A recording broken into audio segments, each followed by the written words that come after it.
that and I did not die. So I love that term. Did it kill you? But did you die? But did you die? Speaking of, but did you die? That made who is it? Nick Palmasciano. Is that what it like is? That? Ranger Up? Yeah. He's got that t-shirt. It says, but did you die? And I believe he was a Ranger. Speaking of Army Rangers, let's bring up Dan Fahey. Dan, I keep wanting to say Dusty because I flew with a Dusty Fahey. And it's like, God damn it, my brain... If something gets stuck in there, it's very, very difficult for me to get it out of there. So if I call you Dusty, my bad. I'll try to say Dan. That's okay. I'll correct you. Awesome. Thank you. As you know, I don't know if you know much about the Irreverent Warriors, but we focus on mental health. We bring people out of isolation. We use lots of humor. We try to make each other laugh. And if you notice from that last interview, we try to bust balls. I wonder how many people freaking hate me because I do that. I'm joking. I'm from New England. We get it. We do that to each other. But yeah, and it works. What we do works. So I want to get your take on these group activities. Coming together, because I know your business is kind of focused on this. Coming together, suffering a little bit, and what that effect has on mental health for the individual and I guess also for the group. Well, so my take on group activity, especially when you're, getting together as a group and embracing the suck together, then you're building a bond immediately. And you're going through, if it's depending on the difficulty level of that challenge is going to depend or is going to create that bond even tighter. So the harder the challenge is, the more tight that bond's going to be in the end. Plus, it feels so good. Like if you do something hard, like really hard, at the end of the day, like if you're having a beer, sitting back and just, shooting the shit, you almost have, at least with me, there's like this, I don't even know, it's like a warm, fuzzy feeling and you're like, oh God, what a great day. Even if it's like building a porch or, doing a go ruck or something like that, man, it just feels so good at the end of the day. And obviously that, your body's releasing endorphins and that is obviously a benefit for mental health. So speaking of suffering, you're an ultra marathon runner. Is that what I understand? Yeah. Well, I've done a few ultra marathons. Sure. I've done a few. I'm so fascinated by that because, like I was talking at the beginning, I can wrap my head around certain things, right? I can wrap my head around even those psychopaths that do free diving and shit like that. Like, I'm like, okay, I get that. But ultra marathon, like how much of that is training and how much is that just the fact that your body just knows how to do that? Like you can do that. Okay. I don't think anybody is just born with the ability to do something like that. Definitely a lot of training involved. Definitely a lot of endurance training. It takes a lot of time to build up the bone density, things like that. But honestly, the reason why I like to do ultra marathon running or anything endurance wise is really just because I think it puts a lot of it builds your mental capacity in a way that makes you a stronger person as a whole. So it's more of a mental challenge than it is a physical challenge. Not that I'm saying you can just go out there and do an ultra marathon without training up. That's not the case. But when you go out there and actually put yourself to the test, it's not the physical aspect that gets you. It's the mental game.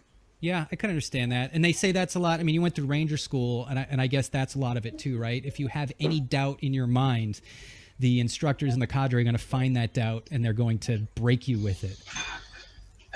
Yeah. So, I mean, talking about Ranger school as absolutely a marathon of training. And it's mostly mental. It's physical in the fact that you're going to be hurting the entire time you're there. It's also something you got to train up for to be successful at.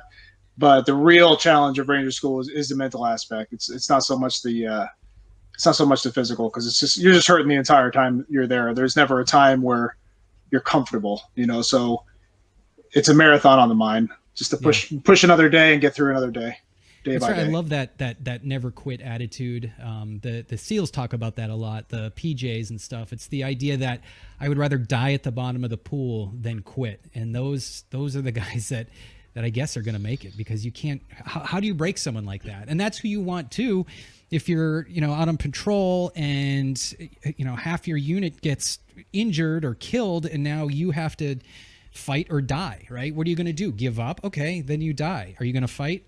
Okay, then let's bring down as many people as we want. I don't know. It's just it's a mindset that, well, let's go to that. Is that a mindset that you can train into someone, or is that like an innate thing that someone's just born with? I'm just born with this idea that take firefighters, for example. I'll run into a burning building and not think about catching on fire.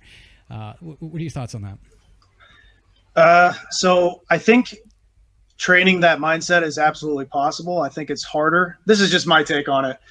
So I've been fortunate enough to be forced into positions where I had to either have that mindset or literally die, so luckily I decided to have the mindset and didn't die. So I've learned from those experiences and took what I could from it. And I think it's just made me personally stronger and more capable to deal with those sorts of situations. But I absolutely think that it's a trainable thing to put into somebody. It's just going to be a little more difficult because you'll have to make that conscious decision to go past what your body would allow you to do, or at least what you think your body would allow you to do. Yeah. Or your mind, for that matter. Yeah. Your mind will mess with you a lot. I think in my head, I don't know if I could put a percentage. I think there are individuals, just for the fact that the human condition, right? Humans have been evolving for 200,000 years, and we evolved to have a group of people that nurture and a group of people that battle. That's how we stayed alive. And there's a genetic drive in a lot of people, and males or females. It's not, I don't think it's a sex related thing. I mean, it can be, but I still think there is that warrior drive that's inside of us. It's born inside of us. That, I mean, it's look at my family. We've been firefighters since, I want to say 1901 or 1902. No. 1911, it doesn't matter. All the way back to the early aughts of the 1900s, all the way up till myself, and I hope my son does it someday. And there was no like, you're going to be a firefighter. It was just like, I'm not going to sit here and be bored. I can't be a guy that sits at a desk and twiddles my thumbs and plays with money. I need to fight. Like if I don't fight, if I don't have that dragon to slay, then I think as a person, I'm going to become neurotic and useless. Yeah, man, I totally agree with that way of thinking. I think it's in human nature to want to find a way to challenge yourself. I mean, I think it's the only reason why we evolve as people and keep continuing up the chain of advancement and technology and everything as far as you want to go. But I think we constantly like to challenge ourselves and see how far we can push ourselves, and we feel good about it when we actually meet those accomplishments. Sure. Sorry if I keep jumping back on this, but like I said, it amazes me. So like you had mentioned bone density and things like that. Is this stuff that you discovered like at mile 30 where you're like, you think you go, okay, I'll fuel my body. I'll do this. I'll train for that. And then after, like I said, like at 28, 29, 30 miles, all of a sudden you're like, oh shit, I wasn't prepared for this to start kicking in or for that to start kicking in. So like, I guess physiologically, what are the things that you have to prepare for before you run past 26 miles? And I would assume before you run 26 miles for that matter. So bone density being one of them, that's the one thing that you have to train for. Otherwise you're just going to end up with shin splints, after the first half marathon of running, if you're not an experienced runner.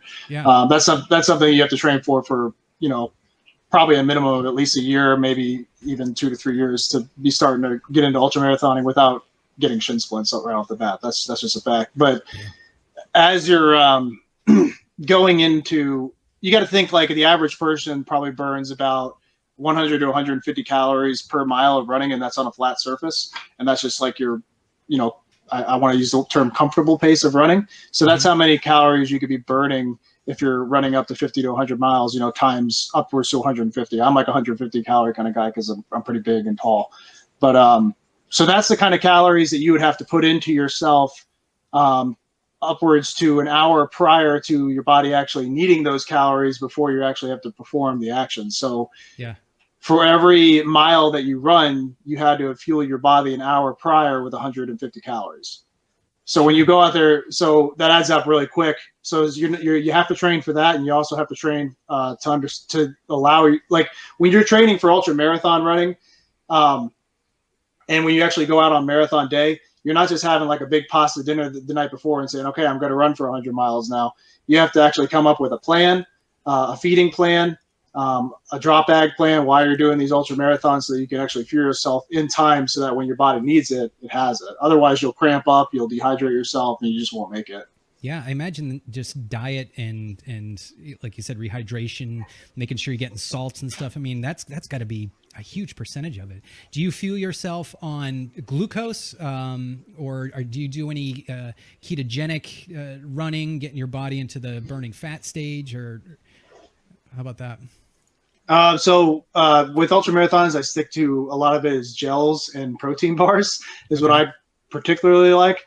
The gels, because I'll actually eat them like while I'm running. Yeah. And it's just easier to get down, and they're kind of like instant carbohydrates for your body and instant sugars. And then the proteins, because when you're running that far, your body starts to break down proteins. That happens in Ranger School too. That's why guys will come down. They're just a lot smaller because they've lost all that muscle mass just for the fact that they're not eating enough, and they're burning more calories than they're taking in. So they're just not sustaining. And that's happening during an ultra marathon too. Like, you can't be a bodybuilder and go out there and run 50 miles and expect to keep any of that, you know? Most of your proteins have a sugar backbone, right? So people don't realize that you eat a lot of protein, it's actually going to boost up your glucose because your body knows how to break that down and grab those glucose backbones and put them in the Krebs cycle. Shut up, Kevin. I'm not going to get that deep into it. But, nerd. Yeah, I'm a big nerd about that. So I rode my bike across the continental U.S., and we had some days that were like 120 miles. And unfortunately, it was before I was in medicine, and I didn't understand the physiology of it. So there were days where I would bonk, right? I got to the point where I had a glucose monitor. I would get down to like 49, right? I would shiver. I would feel like shit. And I was like eating gels, just like 1 mile, and I had to do that the entire, just to get back to where I was going to be. And I guess the reason why I'm going into this story is because, and I'm sure you get it all the time, people ask, okay, well, what's your diet? What should my diet be? What should I do to train for something like that? And you have to experiment and figure out what works for you, because genetics are so intertwined nowadays that it's hard to say what's going to work for you. What ended up working for me was I went paleo, and that kind of put me in a de facto ketogenic state, not on purpose, just kind of did. And then all my bonking disappeared. Right. So then I was like, just out for fun, I'm like, I'm going to do a, what the hell they call it? A venture race, like a Spartan race. And I'm going to do it fasted just to see what happens. See if I bonk or whatever, still drink fluids and salts and stuff like that. And I did it and I was fine. And I was like, oh, genetically I've dialed it in, but it takes some work. And man, that took me like 10 years to figure that stuff out. Yeah. I mean, I don't like to give too much advice on nutrition, which sounds silly because, I'm big into fitness and I do all these things that are based around nutrition, but I'm with you, man. Like, I think it's all dependent on the individual person. I think there is no like magical plan out there that's a one size fit all. It really depends on like how you've been brought up, what your body reacts to. I'm sure there's a lot of genes in there. I don't like to pretend to know too much about nutrition. Because I think most people just don't. They just think they do. Everyone thinks they do. Man, you go onto Facebook and it's like, what you need to do is you need to first do this and it's like, I mean, man, I do this for a living and I don't know what to tell people when they ask me. I'm like, I don't know. You got all sorts of genetics that are in there. I mean, there's your genetics, there's epigenetics, there's your surrounding, but surrounding meaning like physically what's around me and what can I mean, there's so many factors at play, and it takes work to get to it. You got to put the work in, and you can't just assume that this is going to work or that's going to work. And you got to, you got to experiment. And be prepared to fail. Jeremy quick, said there's someone who asked a question. We got a fellow Reverend Warrior in here. Says, Dan, you don't look like the skeletal ultra runner type, I imagine. I'm guessing it's a myth that ultra runners are practically Ethiopian build. Yeah. Okay. So, first of all, I haven't done one in 6 months, so I've been working very hard on building back some muscle. So thank you for noticing that. That means I'm doing something right. But like I said, obviously if you're out there ultra marathon running, more than twice or 3, even 4 times a year, then it's going to be really hard for you to pack on and keep that muscle. I've gained 10 pounds back in the last 6 months, just from hitting the gym enough, and working on calisthenics than I have been. Sorry, there's my wife. But then I have been running for a really long time. So, yeah, she's like, "What are you doing? Who are you talking to in there? What the hell?" But yeah, thanks, man. I appreciate you noticing that I got a little bit on there. I've been working hard for it. So. What's funny is when I came back from gotta get them gains. When I came back from the bike trip, I remember going into my bathroom and I'm looking at myself without my shirt on, and I looked like former me if I was made out of wax and I was left in the sun for too long. Oh, no. Like my upper body had never been, my shoulders had never been so skinny, and my legs were like Kim Kardashian's ass. I mean, I remember I put on a pair of blue jeans for the first time in like 3 months. I could barely get them on my legs, so I had these giant legs and just flabby upper body, no body strength whatsoever. It was horrible. Oh no. Gone like your beard. Yeah. Oh, we won't talk about that. We didn't get into your military service at all, and I find that fascinating. So let's do that. At what time in your life did you first, consider military as an option? Did you hear me? Yeah. Okay. So I'm kind of cutting it. I got a storm going on here, so hopefully. So I think you asked about my military service. Yeah. When did military service first pop up on your radar? Okay. So here we go. So I was about 20 years old. Wasn't really much of a success at anything besides like smoking pot and skipping school. Didn't really know what I wanted to do with my life, but I knew I wanted to do like a 180 in some way. And so one day I literally just went to the recruiting office. This was during the beginning of the war on terrorism and all that. And told them, hey, I just want to be, well, it was a longer story than that because I actually tried to join, I think, the Air Force first. Anyway, I eventually found my way to the Army recruiting station. They were more than willing to take me, and they even paid for my GRE and everything. Joined up as a Cav Scout, went in with full intention of getting out after my first term, so I had a little money saved up and be a civilian again. But I didn't do that. Instead, I got married, had 4 kids, ended up staying in the Army. Typical, like, I would think, like, old school private move, got married like 2 weeks in the Army and all that. We're still married, though, happily married. I love my wife, There you but go. typical move. Camaro and a wife. Yeah, all this stuff. I was juggling, like, so my wife was a stay-at-home mom because we had so many kids, so I ended up like juggling the bills that I would have to default on so that I wouldn't like go into collection. We didn't have enough money to pay the bills, and that was like that for about 3 years, 4 years. So long story short, I had a deployment under my belt, and I decided, like, you know what, I think I'm just gonna stay in the Army so I can take care of the family, and I kind of like it, but I want to do something a little different. And that's when I decided to go into special operations. And at that time, I joined PSYOP, so I became a PSYOP guy, and that's how I ended up in 3rd Ranger Bat. I was actually their TPT, so I handled like all the detainee questioning on target, and pretty much gave advice on who the bad guy was when we were on objective, so that the ground force commander would know who we needed to bring back for further questioning. So that's kind of how I ended up with 3rd Ranger Bat. After a few years of that, I applied for green to gold, became an officer all through active duty. They sent me to, like, I went to school here at Fayetteville State for 2 additional years, and then got a commission as an infantry officer. And at that time I was 30 years old, and then went to IBOLIC, went to Ranger School. And I didn't even talk about it, but so when I was with 3rd Bat, during my first deployment with them, this is a big military milestone. I'm surprised I skipped this, but when I was with 3rd Bat, one of our missions, that's when I got blown up. So it was during one of our objectives. It was a nighttime raid, and I'll give the quick down and dirty of it, so I'm not taking too much time. But essentially, the detainees that we were taking out of the compound had suicide vests on, and they detonated that as they were being escorted out of the compound that we were securing. Once that happened, they also activated a daisy chain IED belt that was all around the compound. So the entire platoon that was performing isolation was now walking around essentially like a minefield.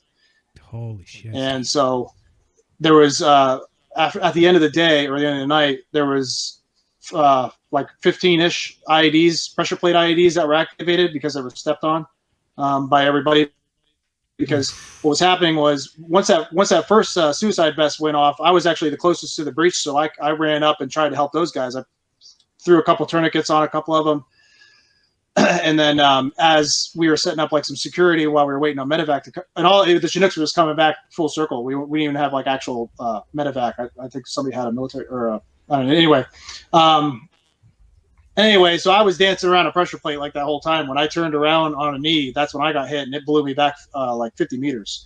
And it hit me so hard that you'd never know it now because I'm a pretty handsome dude now, but like it took out like half my face was like mush, like almost like it felt like hamburger to the touch, and I couldn't see anything and I couldn't hear anything. And it blew my equipment completely off. My nods were completely gone. Radio was blown up. And I couldn't see, and I was pretty mad about it. But long story short, we got evac with a few other casualties. Went back. I got some emergency surgery on my left eye to get some shrapnel out of my eye, and they told me that that they thought I'd at least be able to see, or they thought I'd at least be able to keep my eye, but I would never be able to see out of it again. And at this time, I was completely blinded in both eyes still. Yeah. And as I made my way through Germany, on my way to Walter Reed to get like fixed up, because I was so fucked up I couldn't walk. I'm sorry. Hopefully fuck is okay. No, you're allowed to say fuck all day, fuck all night. Hopefully fuck's okay. All right, so I got evac back to Walter Reed, still blind and not being able to walk straight. Couldn't walk backwards without falling down. And they told me like they didn't think I was going to be able to get my vision back, but they're at least going to like kind of rehabilitate me so that I could walk still, you know? And then after it was actually really quick. So after like the first week, they said that they were going to perform some like new trials on my eyes, and they had like these special drops and surgeries they were doing and all these tests. And maybe you know more about it with the medical field, because I don't really even know what was going on, but I was just seeing the eye doctor like 3 times a day. And after about 3 weeks, I started getting my vision back. And it started out with just sort of being, you know, splotchy grays. And now I'm at the end of the day, you know, maybe 5 months later after the whole thing, I see back 2020, and that's with PRK and all that. So yeah, that was kind of like, and I'm walking fine, obviously, and doing all that stuff. So I bounced back pretty good. About 9 months after that, I went back on another appointment because I knew that if I didn't do it again, I wouldn't be a very good soldier. So I wanted to go back, get it over with, and rip the Band-Aid off. And I was scared shitless. Even flying into Bagram scared me, because I was like, oh, you don't know, man. You could get shot down on the way down. I used to not even care, be scared at all. But, you know, so ripped that off like a Band-Aid anyway. Came back, became an officer through the Green Gold program. Went to IBOLC, went to Ranger. Went and took a platoon over at Fort Bliss for a while. And now I'm back here at Fort Bragg going through the soft pipeline again. And I started Gritty Soldier when Corona hit, and the whole reason that all started off was because we weren't allowed to do PT at the cough anymore. So I just like started an Instagram page so I could show my guys what they needed to be doing for PT, and then it just sort of took off from there. And now it is what it is today. Yeah. A couple things that you know, I keep using this term, but I can wrap my head around, I guess, losing a leg, losing one eye. I think easily one of the scariest things that anyone could go through is the idea of losing hearing or losing sight or losing both. I mean, that's shit that, you know, that's like nightmarish stuff. I mean, when my dog decided he's going to try to bust in here. That's stupid. My dog's name's Steve. My wife got him. Anyways, I don't know what goes through your mind when you can't see and you can't hear. I mean, what do you do? So I still remember like vividly when it actually happened. And I remember being on all fours just in the dirt and realizing, and it was at night, so it took me like a second to realize I couldn't see, but realizing what had just happened, and then I got, you know, blown up, and like a feeling my face and my eyebrow, you can't tell, you guys, I got a scar there, but this piece was actually like hanging down a little bit. And I remember feeling that and just thinking, holy shit, you know, I'm all messed up. My wife's not going to love me anymore. My kids are going to be scared of me, and my Army career is over. So I just punched the ground, and I was pissed, you know. I was like mad more than anything. I wasn't even really scared. I was just pissed. And once I realized I couldn't see, it became more of a, man, what are we going to do? Because I got 2 guys that I just put tourniquets on that are privates. And just because they're Rangers, I don't want anybody out there to think, because people are Rangers, they're like this most high speed guy. That's not necessarily the case. Privates are privates. They're still pulling security on corners. You know what I'm saying? So they still need some guidance. I was a staff sergeant at the time, so my concern was more them than it was for me at the time. And I realized I didn't have radio, I couldn't see anything, and these guys can't walk very well, and now I can't help them very good. Yeah. So what happened was I crawled back over to where I thought they were until one of them like tapped me and was like, "Holy shit, are you okay, man?" And I was like, "No, dude, I'm fucked up. Can't see." And he was like, "Oh, okay." Yeah, he was like, "All right, well, what do we do now?" Typical private asking the NCO, "What the fuck are we doing now?" So I said, "Well, let's just wait till medevac comes." We waited about 5 minutes, and I told them to let me know when they get the call because I could barely hear anything and my radio was gone. So they heard that the medevac was inbound, and I told them, "Okay, you guys can't walk very good, but I can walk just fine. I can't see anything, but you guys can see. So what we're going to do is I took the middle of them. They got on both sides of me like this. They walked, or I kind of helped them walk. And then." Oh, no. I hope we didn't lose him. Okay. We lost you for a second, but where was I at then? Basically, I think they were being your eyes and you were being their legs. Yeah. So the medevac site was about 200 meters away. We walked all three together towards the medevac site. They guided where we were going, and I kind of helped them hobble over there. We all did it together and got there. Nice. And that was a pretty big experience for me too. And then even really know what was going on. I told you there was about 14 IEDs that were going off, and I still remember. That walk seemed like forever. It seemed like it took hours. It probably was only 5 minutes, but it seemed like it took forever. But I remember hearing explosions like to our left and right, and just thinking, "Oh shit, they must be throwing grenades or something. There must be a firefight. I don't know." And then later on, I found out, when guys were coming in with their, with their legs blown off and shit, that there were other guys trying to help other guys, and they were getting blown up doing it, like right next to us. Knowing. So this is always a tricky question, but it's interesting to hear people's responses to it. Looking back on things that have happened, obviously you never want this devastating injury to happen to you. Would you do it all over again? Basically, what I'm getting. Would you still join the Army? Would you still go through all that, or is it something that's like, "Oh shit, man, I don't know. I don't want to touch that." So I hope this doesn't come out the wrong way. This is how I get that question a lot, actually.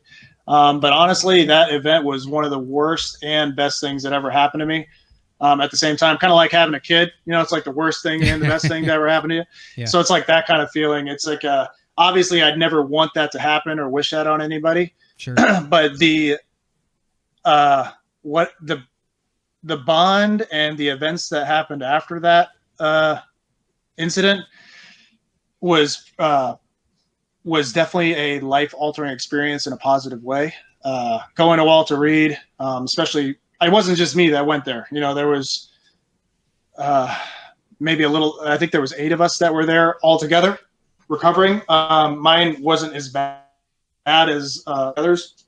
Some of them, like I said before, lost limbs. Some of them didn't make it at all.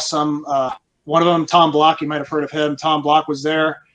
He had lost about half his face, and they had to do a skin graft on him from his arm. And he's doing great now, but I mean, he was in pretty rough shape. But the support that we got at the hospital, and still today, I still get reach out from those guys, is pretty phenomenal. Not just from the Army, but from the group and the brotherhood. I still talk to those guys all the time, and it was just really that mission and the events that happened from that mission that allowed us to see a new perspective on life and realize that you should never quit. I mean, yeah. That I'm still living by that mantra now. I think that's the most common answer is, despite whatever we went through, I wouldn't change it. And I think, that just plays into the whole, what doesn't kill us only makes us stronger thing. But it's true. I mean, you look at where you are, and if you've been successful, and you got to measure success however you measure it, right? We're having a wife, kids, stable family, yeah. or whatever it is. If that's your measure of success, your benchmark of success, and you got there because of your experiences, then, it has to be I hate to say a good thing, but it's a Positive thing. Yeah, I guess you turn it into a positive thing. Because what's the other edge? The side of that sword. What do you say? The other edge of that, whatever. What's the other side of that coin? Is beat yourself up over it, relive it, don't accept it, and stuff. And I think a lot of people, a lot of veterans deal with that mental health wise, revisiting things, regrets, wondering what I should have done. Do you know what's strange is I think most of the people I talk through this organization, through Irreverent Warriors, one of the biggest mental health issues is the survivor's guilt. It's the folks that didn't get blown up, the folks that didn't get shot at, that for whatever reason, no fault of their own, right? They twisted an ankle, missed a deployment, and then their friend got killed or something. And yeah, that's a rough one. I don't have an answer for how to get people through that, but yeah, that's always a rough one. Gosh, I hate this. I got like 47 more questions and it's already past 9. Let me ask, I'm going to ask this one here because this one I hold close to my heart, being a former officer. And I always say this on the show. I was an officer in name only, right? I was a aviator, so they gave me bars just because that's what you got when you flew airplanes. They're like, here's a couple bars, here's some wings, you're out, right? I didn't have anyone I was in charge of. I originally was going to go in as a TAC P, and I wanted to do the TAC P route enlisted. And I know a lot of guys who go Rangers or go Special Forces, Green Berets, Navy SEALs, they would rather go that enlisted route. So what? It sounds like you did both. How was it being an officer, and what did you? Well, you're still an officer, so I don't want to get you in any trouble. Yeah, still an officer. Yeah. I don't know. I guess I'll ask. Do you enjoy one more than the other? Yeah, I'll just go with that because I just realized I don't want you to be like, I don't know, being an officer sucks and my guys are a bunch of shithead now. No, man. So I get that question a lot too because it's pretty obvious that I'm not like, some brand new lieutenant out of college. I think just by looking at me I can see the wrinkles on even the computer's picking it up pretty good. So anyway, I do get that question a lot. You look good. The way I've experienced the Army so far has been what you would think would happen through the evolution of like a soldier, if that came out right. So what I mean by that is like I started as a private, and I was just I wasn't like I am now. I was just some private. I smoked cigarettes. I drank all the time. I got married way too early. I did all those things. And then I decided, okay, and I thought I was going to get out like maybe as a specialist, and then I eventually made sergeant. I was one of the proudest moments of my life. You know what I mean? Because now I'm a leader, right? And so from that to getting stripes was already a big move, and now you start dipping your hands into leadership. For me, that was the weather's eating up. It was about 5. Dan, I think we're losing you again. Yeah, God, that sucks. 3. There's a big storm going on. That's probably what it is. That does suck. No worries. Let's 2 things because I guess we got to end it. Folks can find you over at Gritty Soldier Fitness, or what's your website?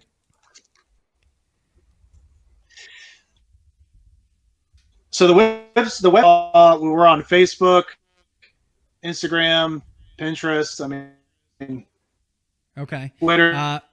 Yeah. GrittySoldier.com. Okay. Perfect. I'm going to be in Fayetteville. I got to look at my calendar, but there's a place called The Rock. Do you know The Rock down there? Some gun place or something. Yeah.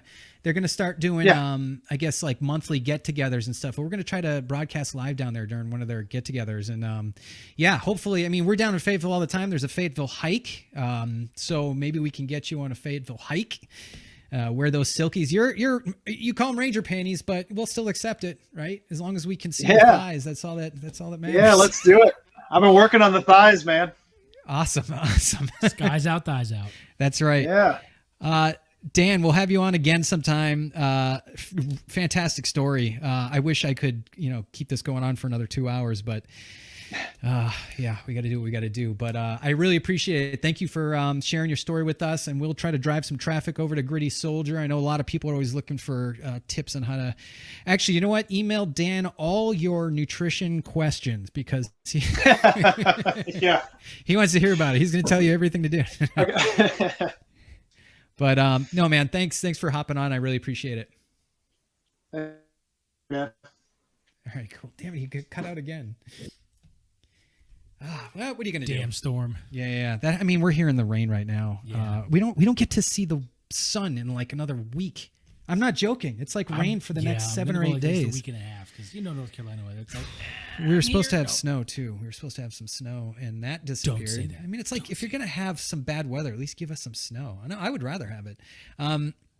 That sucks. I really wanted to talk to him about Gritty Soldier, but you can check it out. If you put Gritty Soldier in, you know what's funny? I looked up Gritty Soldier today. I put Daniel Fahey Gritty Soldier, and then like all this 21 gun stuff came up. I'm like, I've only posted like one thing for him, but it caught on for whatever reason. Rose Haven. Let me pull it up. Hold on a second, because I got to read this. I'm going to pull up my notes. If you guys remember last year, I interviewed. I can't even think of his name off the top of my head, but I had an interview with Rose Haven. Now, Rose Haven is a house out in, I want to say, Washington, North Carolina, and it's set up for female veterans and dealing with issues for female veterans. Really, really important, really, really awesome, a great organization.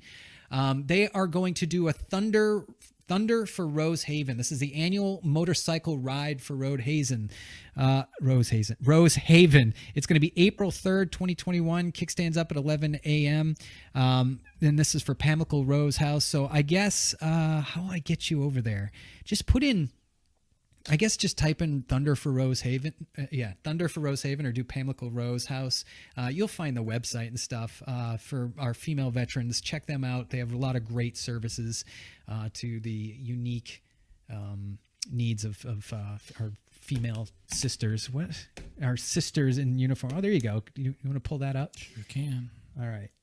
And I think this is all we got. I'm trying to think. I know I had one more 2020. thing. Oh, yeah. Pamlico 2020. Rose. Here we go, though. Pamlico Rose organization. I'll post something up. But yeah, I know there's a lot of guys out there that ride motorcycles and stuff. It's a great cause, great house. The doctor that's in charge of the place is just super cool. If you want to learn about it, just check out the podcast episode. I can't remember, it was last year. PamlicoRose.org. There you go. And there he is. What's it say? It's Tom, right? Dr. Tom something? It is. Sure. All right.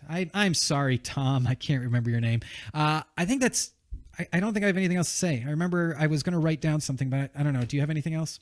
No. Other than that, don't forget, for all your hikes coming up, we do have Baton Rouge March 6th, Hawaii March 13th, Palm Springs March 20th, and Jacksonville Beach, Florida March 27th. Go to your Irreverent Warriors sites, irreverentwarriors.com, click on the hike you want, and register and sign up. Sign up. Yes. Sunday, 3 p.m., meet back here. Really, really interesting conversation we're going to have. It's going to be a different show. It's going to not be as high energy. Maybe I'll make it high energy, but I want to stay professional because these guys are top of their game. And if you want to learn about bettering your mental health through an alternative approach, check that out. Again, it's with Mark Gordon and Andrew Marr. And that, I believe, is the show for February 11th, 2021.